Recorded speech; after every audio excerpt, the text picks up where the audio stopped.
వెన్నుపోటు అనే అంటకి మీకు మనసులో మీరు వచ్చినప్పుడు అప్పులు ఎంత చేశారు? ఇవాళ కేంద్ర ప్రభుత్వం వచ్చిన గ్రాంట్ లో వడ్డీలకు ఎంత పోతా ఉన్నాయి? ఈ 10 లక్షల కోట్లకి వడ్డీలు ఎవరు కడుతూ ఉన్నారు? మీరు 1650 కోట్లు రైతులకు రుణాలు ఇవ్వకుండా దిగిపోతే 1650 కోట్లని ఒక నెల రోజుల లోపు రైతులకు ఇప్పించిన ఘనత ఈ ప్రభుత్వం. టిట్కో ఇళ్లు పూర్తిగా కట్టించినప్పుడు కూడా ఎక్కడా కూడా మీరు ఒక్క టిట్కో ఇళ్లు కూడా మీరు పూర్తి చేయకుండా మీ రంగులు పిచ్చితో మీరు రంగులు వేసుకుంటా కోట్లు ఖర్చు పెట్టారు. కానీ ఏ నిరుపేదకి ఈ రోజు వరకు టిట్కో ఇళ్లు హ్యాండ్ వచ్చేలేదు ఈ ప్రభుత్వంలో. రాష్ట్రం అంతా కూడా దాదాపుగా 2 లక్షల కట్టి రెడీగా ఉంది.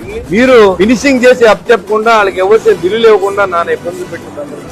ఇవన్నీ కూడా అమరావతి నగరాన్ని పక్కన పెట్టారు. వాళ్ళ రాజధాని లేని నగరం చేశారు. వైజాగ్ రాజధాని చేసేస్తాను 5 సంవత్సరాల నుంచి ఒక ఆఫీస్ బిల్డింగ్ కూడా ఓపెన్ చేయని అసమర్థ మాజీ సీఎం ఏ మొగబెట్టుకు రాష్ట్ర వ్యాప్తంగా నువ్వు వెన్నుపోటు దినంగా ప్రకటించావని కూడా నేను ప్రశ్నిస్తాను ఈ సందర్భం. ఇవాళ పోలవరం ప్రాజెక్టుకు వచ్చిన డబ్బులు R&R ప్యాకేజీ డబ్బులు అవన్నీ కూడా మీ ఇష్టానుసారం వాడుకుని ఇవాళ పోలవరం ప్రాజెక్టు పట్టుకెళ్ళిపోయిన సందర్భం తెలీదా అని అడుగుతా ఉన్నాను. ఇంకా మీరు వెన్నుపోటు అంటున్నారు, ఇంకేం చేయాలి?